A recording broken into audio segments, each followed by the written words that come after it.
الرحمن الرحیم معطا امام محمد۔ اگلا جو ہمارے پاس ٹاپک ہے وہ ہے غسل الیدین فی الوضوء، دونوں ہاتھوں کو دھونا وضو میں۔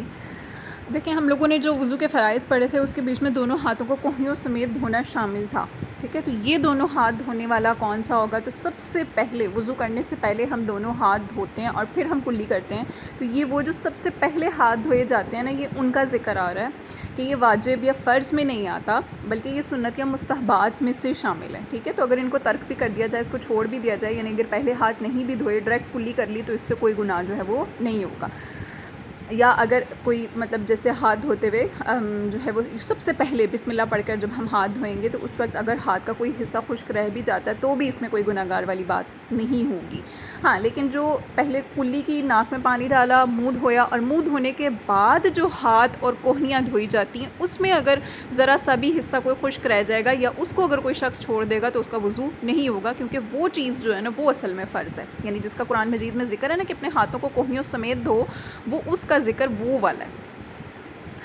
تو یہ سب سے سٹارٹ میں جو وضو میں دونوں ہاتھوں کو دھونا، تو یہ اس کے بارے میں امام محمد یا دیگر ائمہ کی کیا رائے ہے وہ یہاں پر بیان کی گئی ہے کہ اخبرنا مالکن، کہ ہمیں مالک نے خبر دی، اخبرنا ہمیں خبر دی ابو الزناد نے، وہ اعرج سے روایت کرتے ہیں اور وہ ابو ہریرہ سے روایت کرتے ہیں کہ بے شک رسول اللہ صلی اللہ علیہ وسلم نے قال فرمایا، اذا استيقظ، جب بیدار ہو یعنی جاگے، احدکم تم میں سے کوئی ایک، من نومہ اپنی نیند سے، فلیغسل پس چاہیے کہ وہ دھوئے، یدہ اپنے ہاتھ کو، قبل اس سے پہلے، ان یدخلھا یہ کہ وہ اس کو داخل کرے، فی وضوئہ اپنے وضو کے پانی میں، کہ ودو واو پر زبر ہے تو اس سے مراد وضو کا پانی ہے، اپنے وضو کے پانی میں جب داخل کرنے سے پہلے وہ اپنے ہاتھ کو دھو لے۔ فإن پس بے شک احدکم تم میں سے کوئی ایک، لا یدری وہ نہیں جانتا، اینا کہ کہاں پر باتت رات گزاری ہے، یدہ اس کے ہاتھ نے، یعنی جب بھی رات کو سو کے اٹھا ہے تو ظاہر سی بات ہے کہ اس کے ہاتھ کے ساتھ کیا پتہ کیا نجاست لگی ہوگی، کیا گندگی لگی ہوگی، کہاں کہاں اس کا ہاتھ گیا ہوگا سوتے ہوئے، اس کو اس چیز کا کوئی اندازہ نہیں ہے۔ تو اس وجہ سے کہا گیا کہ جب بھی وضو کیا جائے تو اس سے پہلے دونوں ہاتھوں کو دھو لیا جائے، اور یہ کوئی واجب یا فرض عمل نہیں ہے، اور اسی لیے یہ حکم ہے کہ جب غسل کیا جائے تو اس سے پہلے بھی دونوں ہاتھوں کو دھویا جائے اور پھر جو ہے وہ پانی میں ڈالا جائے، کہ یہ نہ ہو کہ پانی ناپاک ہوں، ہاتھ جو ہے وہ ناپاک ہوں جس کی وجہ سے پانی بھی جو ہے وہ ناپاک ہو جائے، تو اس لیے پہلے ہاتھوں کو دھونا ضروری ہوتا ہے۔ اور اگر ہاتھوں کو دھوئے بغیر غسل کے دوران، جو شرعی غسل جو ہوتا ہے اس میں اگر ہاتھ ڈال دیے جاتے ہیں تو اس صورت میں جو ہے وہ وہاں پر اس کا غسل جو ہے وہ کہتے ہیں مکروہ ہوتا ہے ایسا کرنا، وہ بعض اوقات اس کا غسل ہوتا ہی نہیں ہے۔ اچھا خیر وہ ایک الگ مسئلہ ہے، ہم لوگ یہاں پر پڑھ رہے تھے وضو کے اندر دونوں ہاتھوں کو دھونے کا، تو وضو میں شروع میں دونوں ہاتھوں کو دھونا جو ہے وہ ضروری ہے۔ امام محمد بیان کرتے ہیں کہ یہ عمدہ ہے اور ایسا ہی کرنا چاہیے، تاہم ایسا کرنا اس طرح واجب نہیں ہے کہ اگر کوئی شخص اسے ترک کر دے تو وہ گنہگار ہو، یعنی ایسا نہیں ہے کہ شروع میں یہ جو دونوں ہاتھ دھونا ہے ان کو واجب کے حکم میں رکھا جائے، فرائض میں تو ظاہر پتہ یہ شامل نہیں ہے نا، تو واجب کے حکم میں بھی یہ نہیں ہے، ہاں سنت یا مستحبات میں اس کو جو ہے وہ شامل کیا جا سکتا ہے، تو اگر کوئی شخص سنت یا مستحب عمل کو چھوڑ بھی دیتا ہے تو وہ گنہگار نہیں ہوتا۔ اور امام اعظم ابو حنیفہ رحمۃ اللہ علیہ کی بھی یہی رائے ہے، یعنی کہ وضو کے شروع میں ہاتھ دھونا جو ہے وہ یہ فرض یا واجب کے حکم میں نہیں آتا۔ اگلا جو ہمارے پاس ٹاپک ہے وہ ہے الوضوء فی الاستنجاء، استنجا میں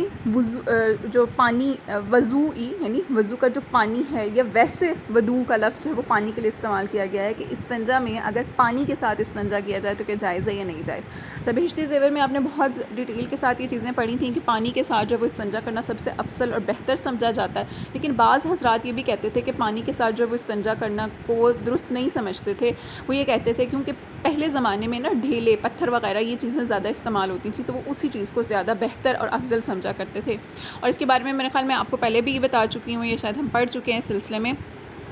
کہ اگر کوئی شخص جو ہے وہ پتھر استعمال کرتا ہے تو اس صورت میں جو ہے وہ پتھر استعمال کر لے یا پانی استعمال کر لے، دونوں صورتیں جائز ہیں، صرف پتھر استعمال کر لے تو بھی جائز ہے، صرف پانی استعمال کر لے تو بھی جائز ہے، دونوں استعمال کر لے تو بھی جائز ہے۔ اور پانی سے جو ہے وہ زیادہ بہتر جو ہے وہ ائمہ کرام کیوں قرار دیتے ہیں یا زیادہ افضل کیوں قرار دیتے ہیں کہ ظاہر سی بات ہے پانی جو ہوتا ہے وہ باقی تمام چیزوں کے مقابلے میں زیادہ بہتر طریقے سے نجاست کو زائل کرنے والا ہوتا ہے، تو اصل مقصد ہمارا نجاست کو زائل کرنا ہوتا ہے، تو پانی پاک ہے اور پاک کرنے والا ہے، تو اس وجہ سے جو ہے وہ پانی کو اسی چیز کے لیے استعمال کیا جاتا ہے، یعنی استنجا کے لیے، اور زیادہ بہتر اور زیادہ افضل اس کو اسی لیے قرار دیا جاتا ہے۔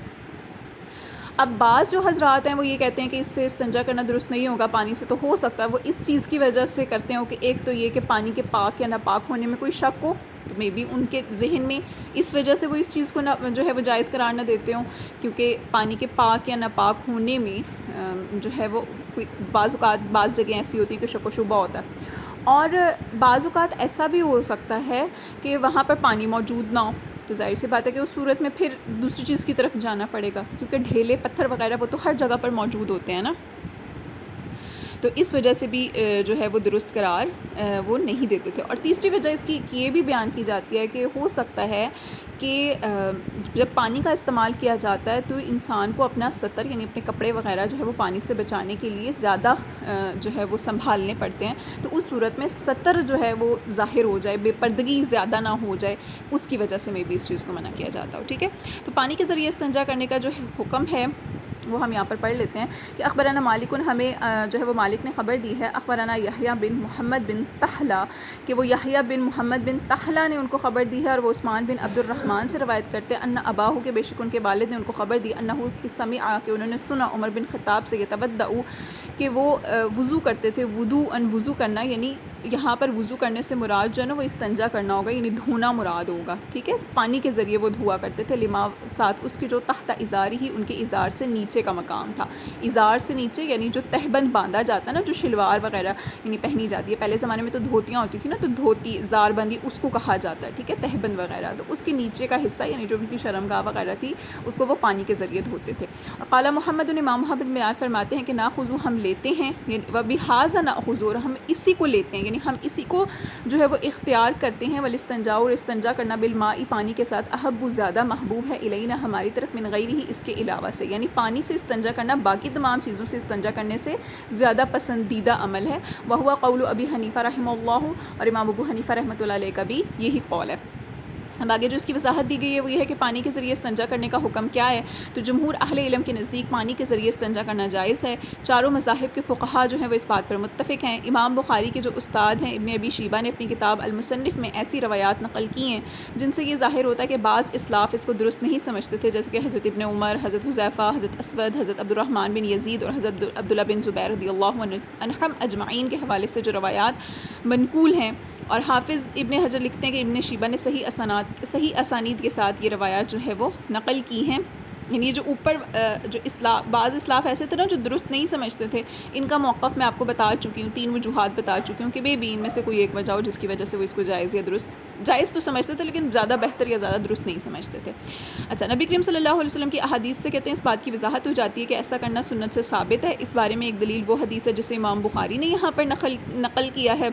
اور اسی روایات کو جو ہے وہ امام مسلم نے بھی نقل کیا، تو اس سے یہ واضح ہو جاتا ہے کہ حضرت عمر بن خطاب جو حضور پاک صلی اللہ علیہ وسلم کے قریبی ساتھیوں، قریبی اصحاب میں سے ہیں، تو انہوں نے ایسا کیا ہے، تو اٹس مین کہ حضور پاک صلی اللہ علیہ وسلم سے ہی انہوں نے ان چیزوں کو دیکھا اور سیکھا، اور امام بخاری اور امام مسلم نے بھی ایسی روایات نقل کی ہیں کہ جس میں حضور پاک صلی اللہ علیہ وسلم کی بھی سنت کا یہ جو طریقہ ہے وہ موجود ہے۔ پانی کے ساتھ استنجا کے جواز سے متعلق احادیث کو ان محدثین نے روایت کیا ہے، احمد بن حنبل، ابو یعلا، ابن ابی شیبہ، بہقی وغیرہ۔